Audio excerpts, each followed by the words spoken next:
Good day, ladies and gentlemen. Our program will begin in just a moment.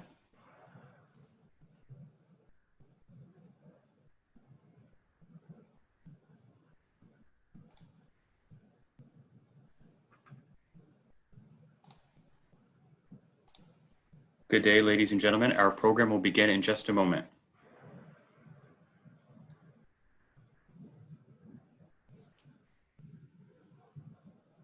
Good day. Welcome to Advocacy Anywhere, powered by AJC.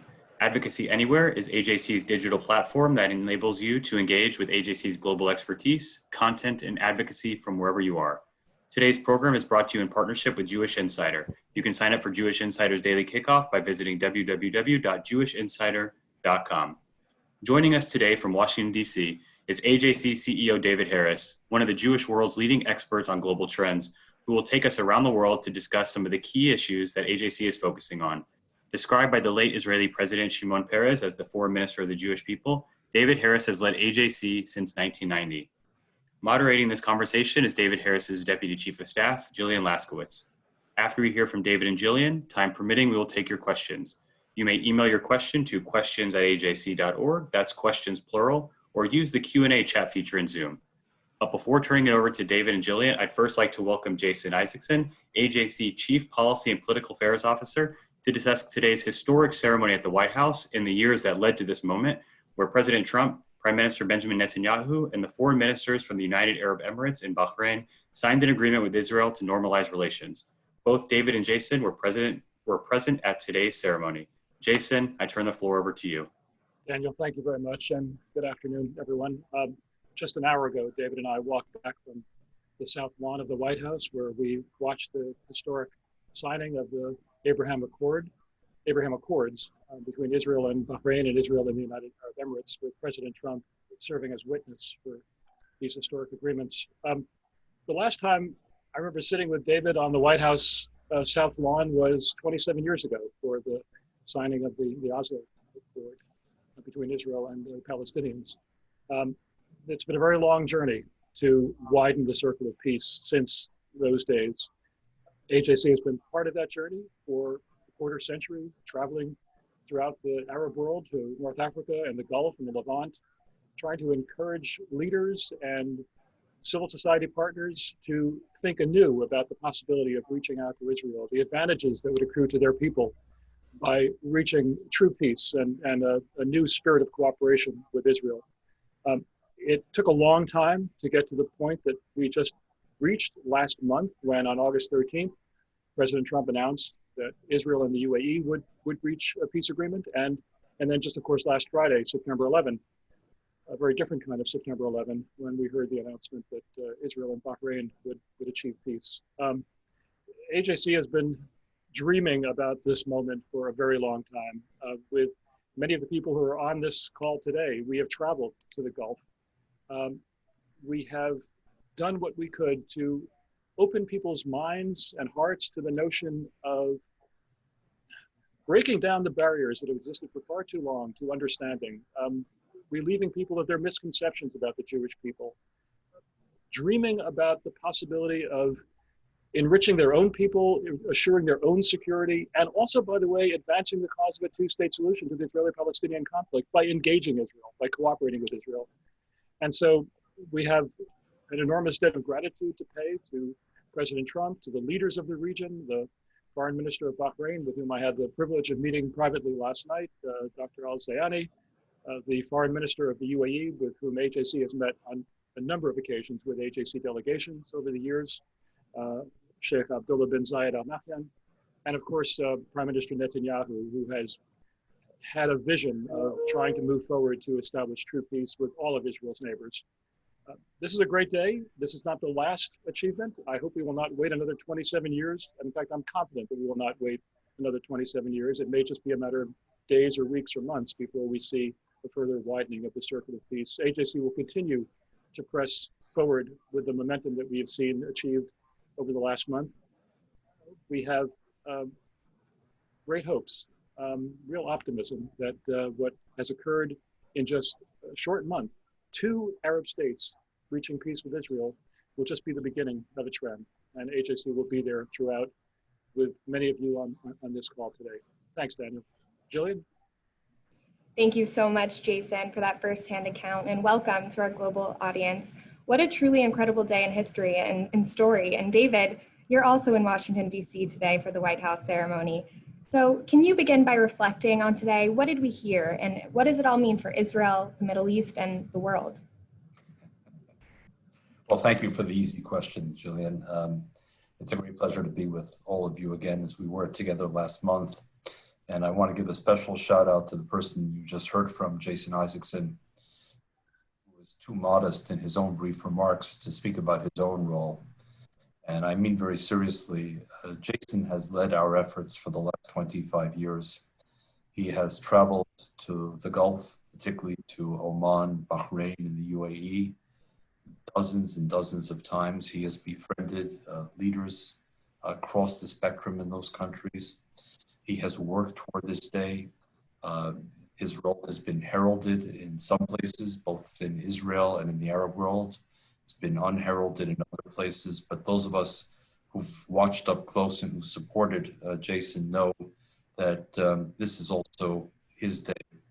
The only thing I would amend in what Jason said, Jillian, is that it was actually 26 years ago that we were last at the White House. 27 years ago, of course, was for the Camp David Accords with President Clinton. 26 years ago was for the Washington Declaration that ushered in the era of peace between Israel and Jordan. And then it's been 26 years to this day. So having been at all three of those events, Jillian, I can tell you that the progression is very powerful. Very powerful. I was profoundly moved thinking about today, waking up early this morning to come down. This was a different day. And among the reasons was, yes, we doubled the number of countries that are now at peace with Israel from 2 to 4. But it's even more than that, Jillian. It's the fact that this peace is the warm peace. The warm peace, not just of the leadership, but of the countries, of the people, of the societies that we've been yearning for. I mean, everyone knows that the peace with Egypt is critically important, it's invaluable, as is the peace with Jordan. But everyone also knows that on the people-to-people level, that peace has lagged behind. Here, the spontaneous expressions of excitement, not just in Israel, but in the UAE and Bahrain, the very quick rush to exchange partnerships, universities, businesses, banks, airlines, sort of underscores this kind of this reservoir of desire to write a new page in the Middle East, and that's exactly what's happening, Jillian. And the president today and the prime minister both referenced in their own comments that there's more to come. Now, obviously, they were not going to do more than telegraph that. They were not going to name names or offer a timetable. But we know, and those of us who had the opportunity to speak to some of the major leaders and catalysts here know that there are another 3 to 4 countries, at least, Jillian, which are interested, which are exploring, which are in close contact with the United States as well as with Israel. So I will not be surprised if in the coming weeks we hear more news. Now, whether it's at the same level as we saw today, a full-fledged peace treaty with the UAE, or whether it's something less, as we saw, for example, with Saudi Arabia opening its airspace to flights to and from Israel that now cut off hours and hours for flights to Asia, for example, from Israel. We have to understand that there may be this kind of calibration, but something has changed, Jillian, and it's profoundly, profoundly important. And don't let those who want to kind of minimize this either because they don't like President Trump, or because they don't like Prime Minister Netanyahu, or because they believe that the alpha and the omega of the story is the Palestinian issue. Those people cannot be allowed to define this moment. I speak as a nonpartisan. Everyone on this call knows AJC's fierce nonpartisanship. But this was a major coup. It could not have happened without U.S. diplomacy. And just as we applauded President Clinton in the 90s, so today we applaud President Trump for what he achieved in helping to bring about this vision. Absolutely. Profoundly important and exciting, I might add. AJC was one of the few prominent Jewish organizations in attendance at today's ceremony. So what's the AJC angle to all of this? Can you expand on Jason's background? Well, sure. In 1991, some of you on this call will recall that this came after the Gulf War, in which the United States came to Kuwait and built this remarkable global coalition, including a number of Arab countries, to push back against Iraq's occupation of Kuwait. And in the wake of that war, President George H.W. Bush saw an opportunity to launch a new peace process in the Middle East. And it was called the Madrid Process. And actually, Jason had just arrived at AJC a few months earlier. And I asked him to go to Madrid to represent AJC and to engage with this amazing array of Arab and Israeli leaders who gathered together under one roof and who created a set of bilateral and multilateral tracks to try and advance the peace process. That was the root of the whole story, Jillian. And we began to engage quite seriously with a number of Arab leaders, most of whom did not have relations with Israel. And increasingly, we saw which countries were the most open to us, at least as Jews, as the American Jewish Committee. And there were a couple of countries in North Africa, there were a couple of countries in the Arabian Gulf, and that's where we concentrated. And Jason became sort of our lead staff person, and many lay people have traveled with him, have engaged with us in the effort. So for the last more than 25 years, we've been involved in what's called Track 2 diplomacy. Our friends in Israel knew of our work. We were engaged with small Jewish communities in Morocco and Tunisia, a small Jewish community in Bahrain, an emerging Jewish community of expatriates in the UAE. And if we had the time, Julian, I could walk you through all the different steps in which we, AJC, were specifically involved. So I know that it's a habit of many organizations to hype their activities, to want their supporters and their donors to believe that, you know, they were there at the invention of sliced bread and everything else under the sun. But I can tell you in all honesty, on this issue, the issue that brought us together today, the normalization with Bahrain and the UAE, I dare say there are few, if any, organizations on the planet who played such a long game, such a quiet game, but such a focused game in moving the process forward and helping to support the efforts. At the end of the day, Jillian, this is the result of the efforts of four governments. We were supporting actors, but we were supporting actors, that's for sure. Absolutely. And you mentioned, in addition to the UAE and Bahrain, there have been a number of positive indications from other countries as well. And obviously, President Trump said this earlier today. So how will this trend affect the future of the Middle East, and what should our audience be paying attention to in this respect? I think it's fair to say that we are at, let's call it an inflection point. I know that term is used quite frequently, but I think truly today reflects an inflection point in the Middle East, and new lines are being drawn. And on one side, you have countries that are saying, we don't agree on everything. Both the Bahraini and the Emirati foreign ministers referenced the unsolved Palestinian issue. So it's not as if there's complete alignment on everything, but there's an alignment on a lot.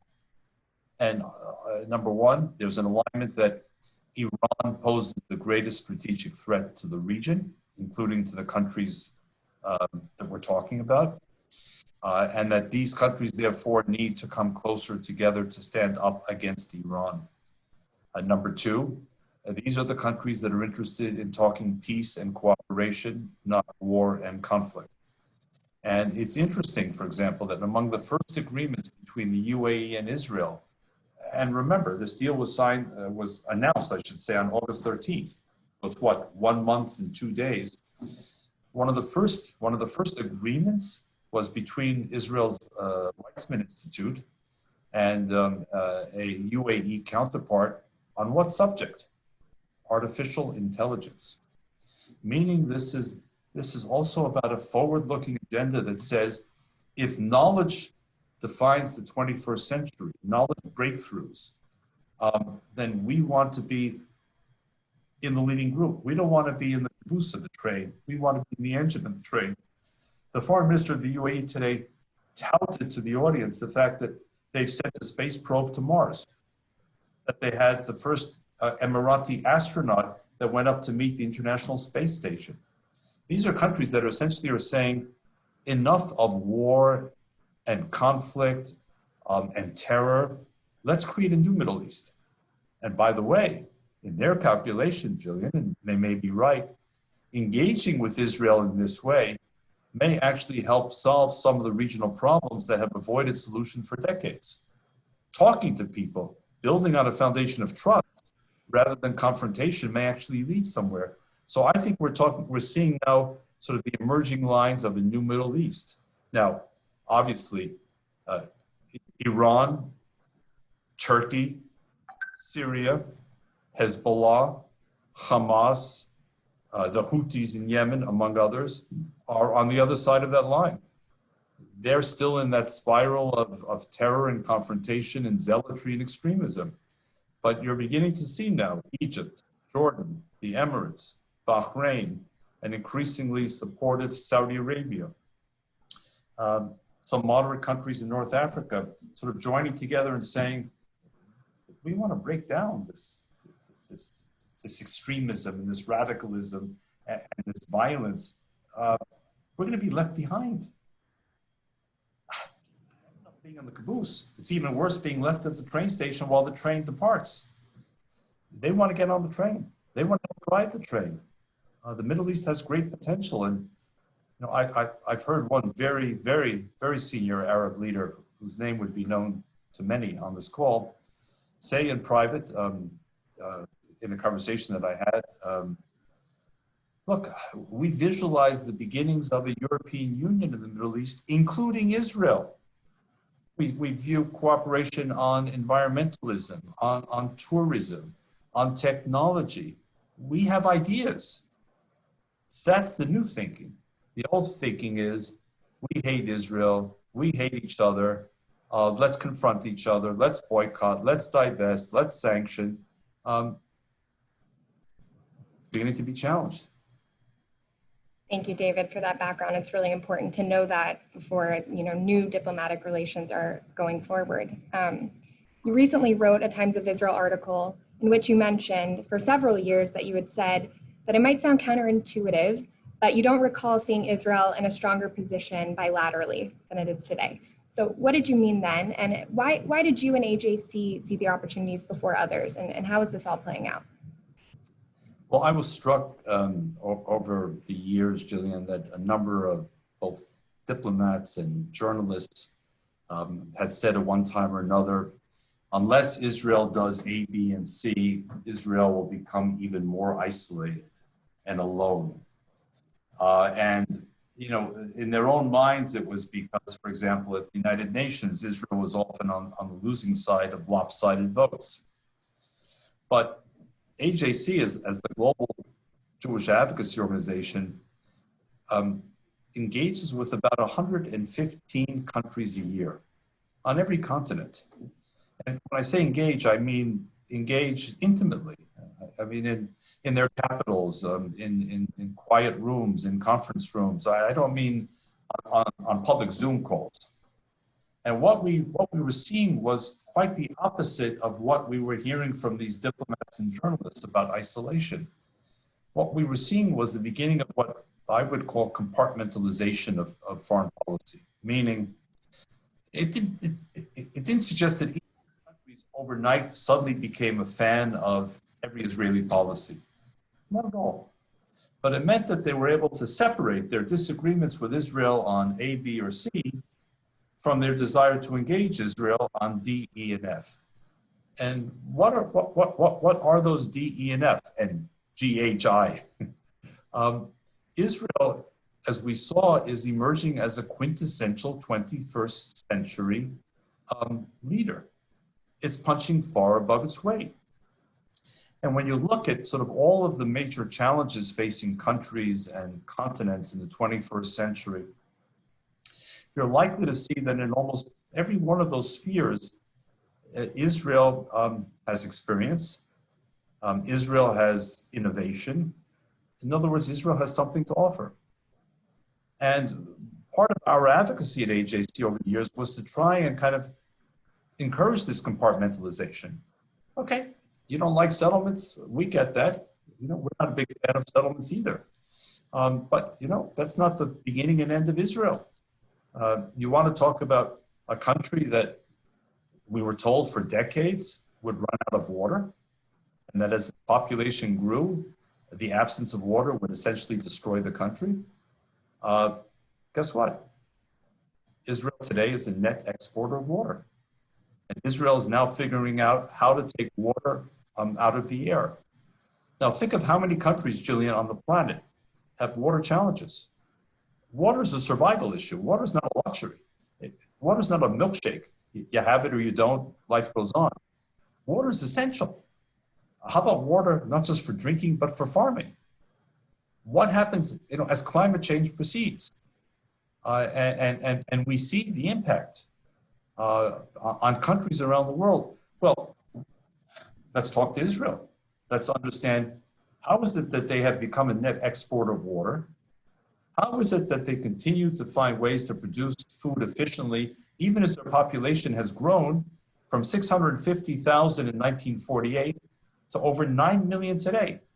So a tiny country the size of New Jersey, 2/3 the size of Belgium, still manages to find water to drink, find water to irrigate, and find water to export.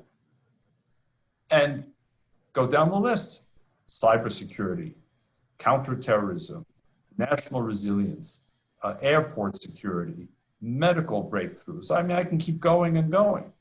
And the more countries discover this, the more they want to engage with Israel. So yes, you want to look at UN votes, they're lopsided. And yes, when it comes to UN votes, Israel is still on the short end of the stick. But that's not the way we at AJC begin the measurement of Israel's place in the world. You want to measure it? Go to Jerusalem, pre-pandemic and post-pandemic. Look at the lineup of world leaders who come every week to Israel. Look at the lineup of business people who come to Herzliya, to the high-tech corridor, every week. Look at the universities in Israel and their engagement around the world. Look at the exchange of know-how. And then you can measure Israel, and by those standards, Jillian, as I said in that quote that you mentioned, it may be counterintuitive to some that Israel has never been more integrated into the world, even as there's still more to be done. Absolutely. I know the two of us could discuss Israel for the next few hours, but we're going around the world today. So I want to shift gears slightly to the Eastern Mediterranean. Earlier this month, the State Department announced its decision to lift the U.S. arms embargo on Cyprus. This was a move that AJC and our Hellenic American Leadership Council partners welcomed and supported. Can you give us some context on this decision and the impact it might have on the East Med region? Well, sure, but despite your kind of intro, we haven't entirely left Israel yet, because East Med it includes, for this purpose, Jillian, as you know, it includes Israel as well. Look, there were a couple of things going on here from our perspective. One is, beginning of the 1980s, AJC was kind of baffled by why Cyprus, Greece, and Israel were not closer partners and friends. Number one, geographically, they're very close to one another. Number two, they're all sort of ancient societies that have helped breed democracy and common values. And yet, for a variety of reasons, Greece and Cyprus kept Israel very much at arm's length, very much. So we embarked together with our Hellenic American friends in the 80s on an effort to bring these three countries closer together again. And lo and behold, 30, 35 years later, I can tell you that these three countries literally form a strategic triangle. I use the words advisedly, a strategic triangle. So that's one process going on in the Eastern Med. Greece and Cyprus are both EU member states. Israel is not, but these are the closest EU member states. So this is a great anchor of stability and democracy in the Eastern Med. There's more and more cooperation as well with Egypt and Jordan. We hope one day a new Lebanon might join in this grouping. So there are lots of possibilities here. The second trend, Julian, is Turkey. Now, Turkey is a NATO member state. In fact, it's the anchor of the eastern flank of NATO. But in recent years, under the leadership of President Erdogan, Turkey has drifted away from its kind of common Western values and interests. And by Erdogan's own sort of words, has become much more Islamist, a far cry from the Ataturkian vision of the Republic of Turkey going back to the 1920s. From the secularism of Ataturk, we move towards the Islamism, not Islam, Islamism of Erdogan, which means that he's increasingly close to Iran, the Muslim Brotherhood, Hamas, and he also looks to Moscow for support. Now, again, remember, this is a NATO member state. So from the perspective of other NATO member countries, including the United States, if Turkey is drifting away and we only have so much leverage on Turkey, we need to strengthen the rest of our partnership in the Eastern Med. It's a vitally important part of the world for the United States. Enter Greece, Cyprus, and yes, Israel. So the most recent decisions, Secretary Pompeo was just in Cyprus. Our relationship with Cyprus just took another important step forward. I don't think our relationship with Greece has ever been better in recent memory. Of course, our American relationship with Israel is extremely strong. So put the individual parts together and you have this very important grouping of like-minded countries. That's what's emerging. Yeah, and just to follow up on Turkey specifically, you mentioned Turkey's a member of NATO, as we know. Do you think NATO or other European bodies will take further action to curb Turkey's behavior? How do you see this situation playing out? I think it's a very complicated issue. In other words, the diagnosis is not that complicated. It's the prescription that's much harder. And the reason, which Erdogan himself knows, it's no secret, is Turkey is a big country. It's an important country. If you look at the map, I mean, it's strategically located. The link between the Black Sea and the Mediterranean Sea, the borders with countries like Syria, Iraq, Iran, Russia, and others. Turkey is not a country one can ignore. We, the United States, have air bases in Turkey, extremely important air bases in Turkey. And NATO, of course, includes Turkey as one of its principal members. If you look simply at the size of the country and the size of its armed forces, Turkey looms large. And then there's the other issue of migration, especially when speaking about European countries and what they might do here, Gillian, because the European countries are petrified that if Turkey opens the spigot again on the millions of migrants who are currently in Turkey, originally whether they're from Syria or other countries, we saw what happened to Europe the last time around. It created enormous political tension between member states. In some cases, it fueled extreme right-wing parties as a response to this migration. So the last thing the world Europe wants is for Turkey to turn the spigot on again. So for all these reasons, it's much easier to kind of describe the problems with Turkey than to prescribe the solutions. And Erdogan knows this very well. He believes he's playing a strong hand. So the question is, can the United States and Europe together, not apart, together find common policy? Now that's not so simple because Europe itself doesn't really have common policy on Turkey either. And so then given the tensions between Europe and the United States, not so simple. But I think it's extremely important that we continue to search for common policy on Turkey to make sure that Erdogan understands that he's not in the driver's seat here. He may think he is because of all the things I've spoken about. On the other hand, we are not without our own tools of diplomacy. And one last point, Julian. Turkey now is reaching further and further outward, including to Libya. And they have tried to sort of re-demarcate the Mediterranean Sea. And this is really an issue that I think is underappreciated, but extraordinarily important. It poses a challenge to every other country in the region that claims part of the Mediterranean Sea as its continental shelf, as territorial waters. So Turkey's aggressive behavior is very problematic and is touching a lot of places. But how to respond to Turkey has proved very difficult for the United States. I've seen first George Bush and then Barack Obama and now Donald Trump kind of trying to figure this out, sort of moving from one approach to another. And I haven't seen much in the way of results. And the same is true for Europe. And I'm not faulting. I'm underscoring the fact that it's much more complex than the person who sits on the couch and says, you know, forget Turkey, ignore Turkey, isolate Turkey.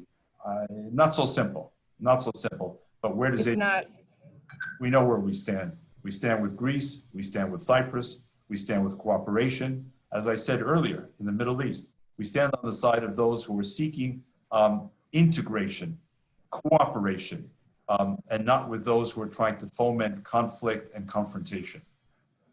Right, and I think that's really important context for such a complicated issue beyond the headlines that we've been seeing. I mean, since you mentioned the Europeans, as you know, it's something we discuss often. We've seen significant differences of opinions on the best way forward regarding the Iran nuclear deal and its expiring provisions. So let me ask you, what do you see France, Germany, and the UK doing in this respect? And what is AJC's current thinking on the Iranian issue? I'm hoping you'll give me one multiple choice question so I can give you a short answer. A, B, C, or D. Well, it's interesting. Secretary Pompeo just had an op-ed in Le Figaro, which is one of the two leading newspapers in France. And it was on Iran and French policy. And there were elements of diplomacy and there were elements of real bluntness. And the bluntness, as I recall, was essentially accusing the Europeans of appeasement. The word was used in the op-ed, appeasement towards Iran. And by the way, by implication, appeasement towards Hezbollah as well, because the two issues are intertwined. Remember, this is the European Union that since 2013, at the behest of France, because you mentioned France, has created an artificial separation in Hezbollah between a so-called military wing and a so-called political wing. In reality, of course, there is no such separation, and one doesn't have to believe me. Hezbollah says so. They laughed at the European decision in 2013. In fact, it may be one of the few things that Hezbollah and Israel both agree on. Hezbollah is one indivisible organization. But France has insisted, and the other European member states have not been able to change the French mind for 7 years in Brussels. But we have seen in the last couple of months, Gillian, Germany and Lithuania joined the Netherlands and the United Kingdom, which I know is no longer a member state, but it's still in Europe, in designated Hezbollah nationally and banning Hezbollah activity nationally, even as the EU, because of France, has not done so regionally. On the JCPOA, the nuclear deal, I think the starting point is that France, Germany, and Britain are heavily invested in the deal. After all, they were among the key negotiators. And whereas in the United States, we had a dramatic political transition after the 2016 election. And remember, it's very important, in 2015, when the deal surfaced, in the US Congress, not one Republican, neither in the House nor the Senate, not one Republican supported the deal, which meant, inevitably, since the Congress did not endorse the deal, President Obama did not have the votes. Instead, he went to the UN Security Council. It was inevitable that if the Republicans were to win the next election, 2016, they would reverse the decision because Donald Trump and his team had absolutely no vested interest in the deal. On the other hand, the British, the French, and the Germans do have a vested interest in the deal because they negotiated it. And their governments have not fundamentally changed. I mean, in the case of the German, it's not changed at all, but they've not fundamentally changed their direction. So they have a vested interest. And Mike Pompeo's op-ed essentially said to the Europeans, how is it that not only do you stick with this deal despite all the evidence of Iranian violations of the deal, but when it comes to one specific moment, October 18th, which is what, 4.5 weeks away from today, when the arms embargo on Iran is lifted under the JCPOA, and Iran will legally be able to buy and sell weapons. How is it that when we, the United States, brought the issue to the Security Council, you abstained?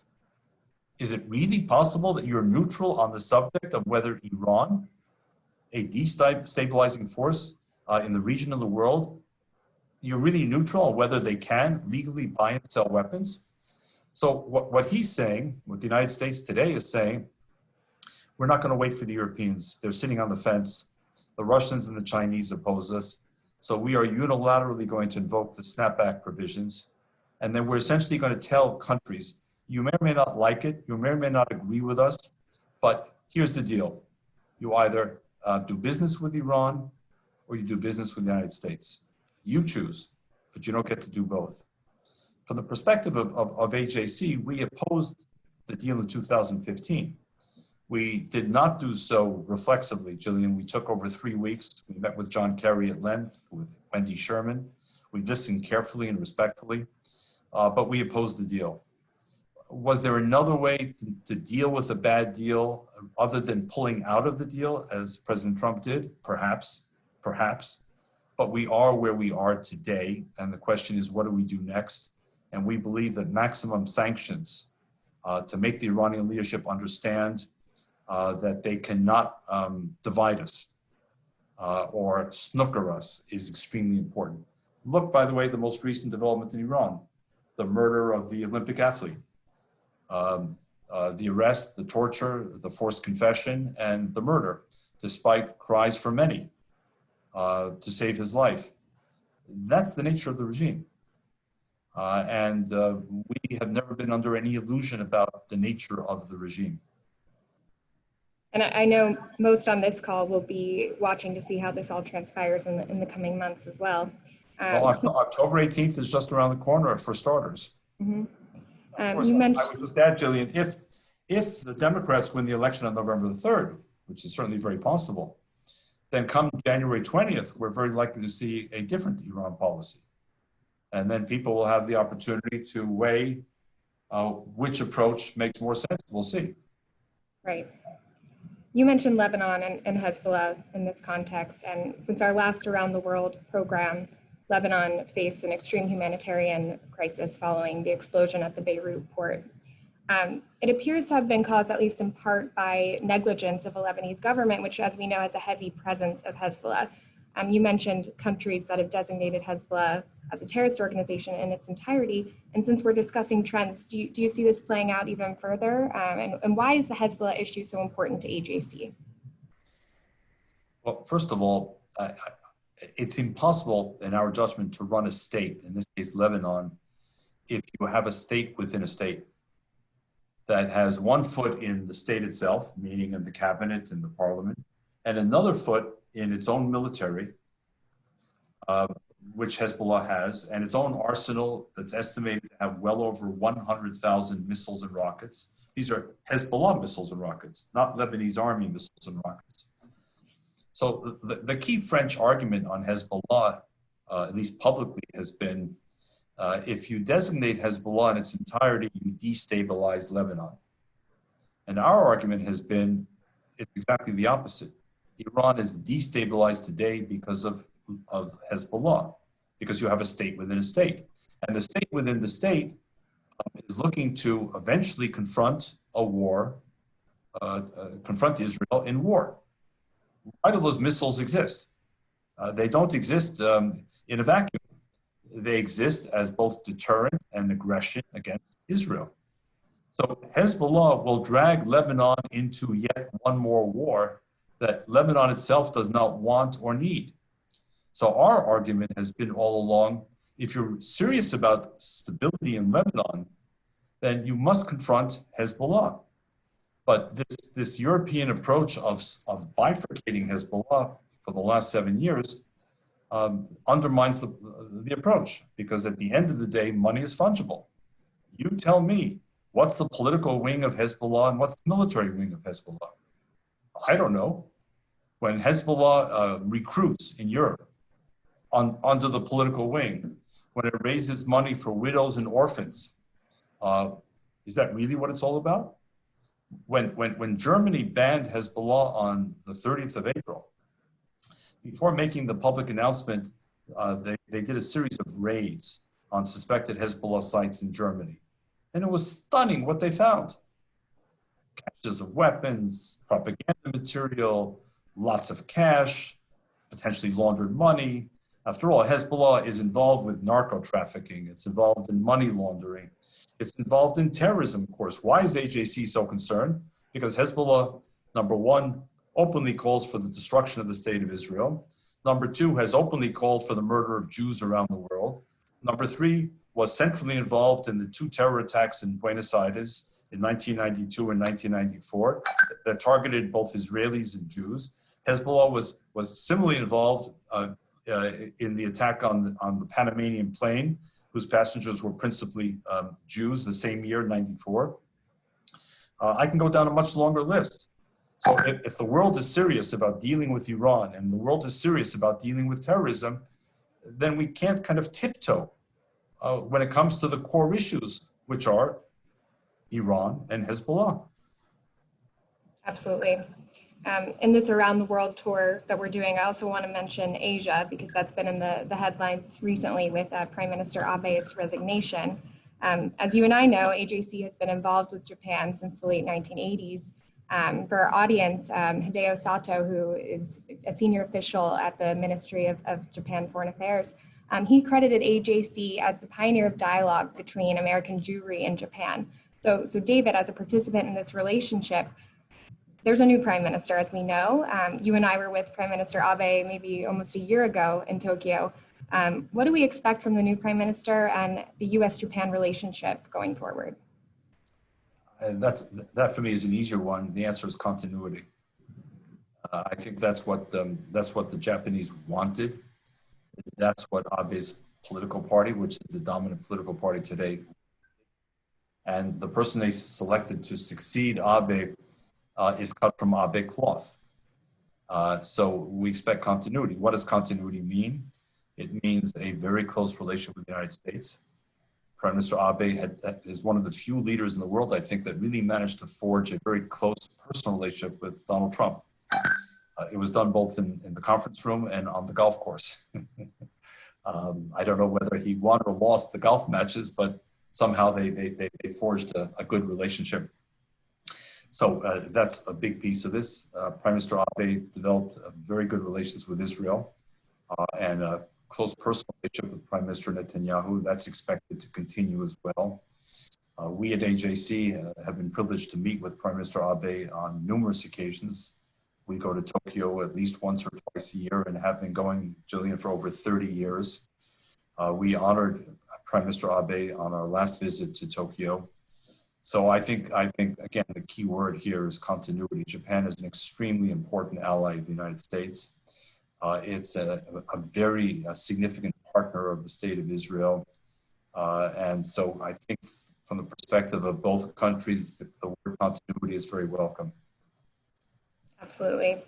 And turning to the United States, if I may, David, you often say that we live in an increasingly ahistorical world, and I tend to agree with you on this.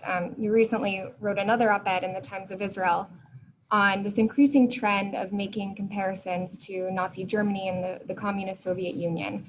So can you explain for us why are these comparisons so problematic, troubling, and what's your message to the people who use these comparisons to promote their political agenda? So my concern about, first of all, the Nazi references really began several months ago, in particular, when people in a number of states began protesting the guidelines for COVID-19. They were opposed to wearing a mask, for example, or they were opposed to the home sheltering or the shutting down of businesses or whatever the other guidelines were. And in order to express their anger, their resistance, their opposition, they often resorted to Nazi terminology, as if they were now living under a Nazi regime that told them everything that they could and could not do. Now, I'm not here, Jillian, to represent Dr. Fauci or Dr. Birx. I'm not a public health specialist. So for me, it's not about debating the mask or the home sheltering, though I wear a mask and my wife and I have home sheltered for these last 6.5 months with only a few days out of New York. But I am here to say that even those who oppose these guidelines, whether they're right or wrong, have no business resorting to references to Hitler, the SS, the Gestapo, Arbeit macht frei, the symbol at Auschwitz, in order to sort of make their case. And to me, it represented a total abuse of history, a complete either ignorance of history or willful manipulation of history. Again, you can have your own views. And by the way, at the ceremony today at the White House, I don't know the exact numbers, but there were lots of people wearing a mask and there were lots of people not wearing a mask. So clearly there were differences of views, and most of those people were Jews, so it touches every community. That's not my point. My point is, let's create some boundaries for sanity versus insanity. And then I saw more recently a retired diplomat here in the United States who wrote in her tweet, I served in the Soviet Union early in my career, and I can tell you what I saw there, I'm now beginning to see here. I'm paraphrasing. Now, you know, my mother is from the Soviet Union. She was a refugee with her family from the Soviet Union. In the 70s, I went to live in the Soviet Union and work on a US-Soviet exchange. I was detained by Soviet authorities. I was held for several days and put on a plane to Helsinki. I speak Russian. I spent years working with refugees from the Soviet Union after that experience in the Soviet Union. I know something about the Soviet Union. You can like Donald Trump. You can dislike Donald Trump. Again, that's not the issue, Jillian. And people should not try to make it the issue. The Soviet Union is not the United States. The Soviet Union of the 1960s and 70s is not the United States of the year 2020. You have issues with Donald Trump, fine. There's an election on November 3rd. Let's see what happens. But these kind of wild comparisons to make a point or to get a headline, to me, are completely absurd. And by the way, they also insult the memory of literally millions, if not tens of millions of victims of both the communist regime and the Nazi regime. I couldn't agree more. And just staying on domestic issues, I'll ask one more question before turning it back to Daniel to take some audience Q&As.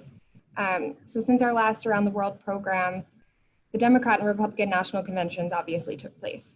So can you explain for our audience, what was AJC's involvement in these conventions? And as a centrist, nonpartisan organization, how is AJC navigating what seems to be this increasingly polarized political debate that we're facing here in the United States? So for those who are newer to AJC, every 4 years, we organize a series of programs around each convention. We do it in person normally. This year we did it virtually.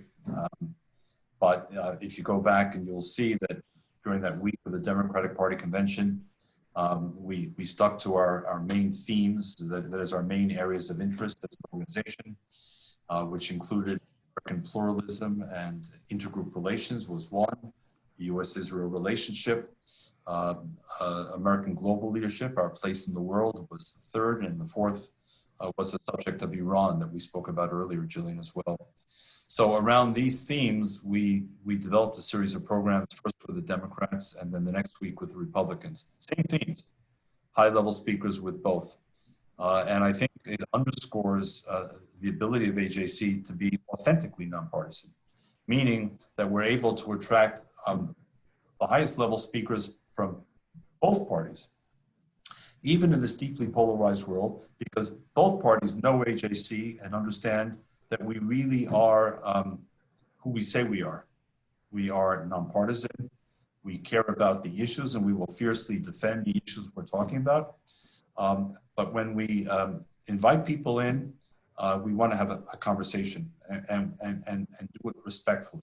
And we're trying to model, by the way, Gillian, for the larger American public, what this can look like. Because the fact of the matter is, no matter where you are in the political spectrum, and in today's world, I mean, we're so deeply polarized. I would say we're not only living in gated communities in many cases, we're living in gated minds. I mean, where we don't sort of exit from whatever particular mindset we have. You know, we live in that echo chamber of media and friendships and others. But that's not the way a country like the United States goes forward. And by the way, it's not the way you grapple with major public policy issues that are not easily resolved, Gillian. I mean, I understand in an election, people have one-liners, they have glib comments. You know, when I become president, you know, I will get rid of $23 trillion of debt. When I become president, we will solve, name your issue, whatever the issue may be, not just affordable health care, but the quality of health care or the infrastructure of the United States or climate change and environmental damage. The truth of the matter is that if we're really going to tackle these issues, we have to get out of our partisan camps. Now, some will never get out of their partisan camps, but others need to. I mean, I grew up in an era where you had moderate Republicans and moderate Democrats. You had people like Scoop Jackson and Daniel Patrick Moynihan, and you had people like Jacob Javits and Margaret Chase Smith on the Republican side. They disagreed on a lot. They agreed on more. They found common ground. They understood that compromise was not a dirty word. And so they moved forward. We're now stuck. And if we're going to have, for example, the experience of the Iran deal, again and again, whether it's Iran or something else, where no Republicans support the deal and only a few Democrats defect, and then you flip it on affordable health care, the Affordable Care Act, where are we going? Where are we going as a nation? And we already see the slippage as a nation on a number of issues because we're paralyzed internally, because we're polarized internally. So, AJC is, again, we're nonpartisan, but we're not nonpartisan about the future of America. And we know that to get to that future, we need to be talking more to each other, not shutting each other out. And we're trying to create those spaces. And that's why an organization like AJC is a sanctuary for some of us. So with that, Daniel, I'll turn it to you to take maybe a question or two from the audience. I call AJC my oasis of reason and sanity. Thank you, David, and thank you, Gillian. We have a lot of questions with just a few minutes remaining, so we'll try to get to as many as possible. Give me the multiple choice questions, Daniel.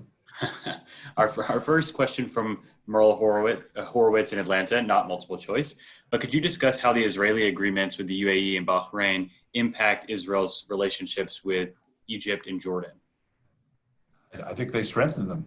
The more Arab countries that have full normalization with Israel, that have embassies in Israel, the less risk-taking is involved. So, when Egypt stepped forward in 1979, only 2 Arab countries at the time, Sudan and Oman, supported Egypt. The Arab League wanted to kick Egypt out. Now we have 4 Arab countries and even more, Merle Horowitz. When the Palestinians took the UAE deal to the Arab League to try and get condemnation, what happened the other day? The Arab League rejected the Palestinian demand. I don't think the Palestinians can remember the last time that they got turned down in the Arab League. So the more countries that sign on or indicate interest in signing on to a new Middle East, the better off for those countries themselves. And I dare say, Merle, it's another question, that we move closer to the prospects for peace with the Palestinians as well. But that's for another occasion. David, staying on this same topic, we have a question from Victoria Grossman in Portland. As you and Julian mentioned, there are other countries showing positive signs of warming relations with Israel. Clearly, there's a lot of movement in the Middle East, as you discussed, but what about elsewhere? What about a country like Indonesia, the world's largest Muslim majority country? Yes, well, by the way, I should add that the countries that are interested in engaging with Israel are also, in some respects, looking to Washington. People need to understand, how this sort of chessboard looks. And Washington has been willing to play a supportive role. The issue of the F-35s has come out into the open. So people can now kind of begin to understand better. The UAE goes forward with Israel, engages with Washington, and hopes that Washington will invest in the relationship.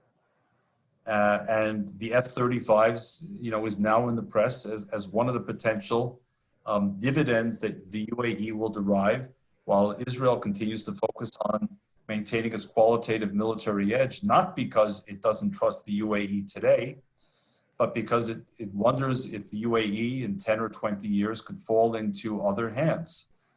Just like a country like Afghanistan, where we supported the anti-Soviet forces, suddenly the same anti-Soviet forces acquired all the American weapons and then one day turned those American weapons on Americans, as we saw following 2001. So in terms of a country like Indonesia, absolutely. Indonesia is the largest, is the country in the world with the largest Muslim population. I believe around 230 million Muslims live in Indonesia. It's a country that Israel has long eyed and wanted to get closer to. There are no formal diplomatic relations. There are informal links.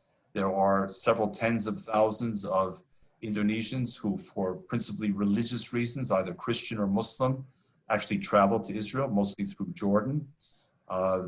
So there are contacts.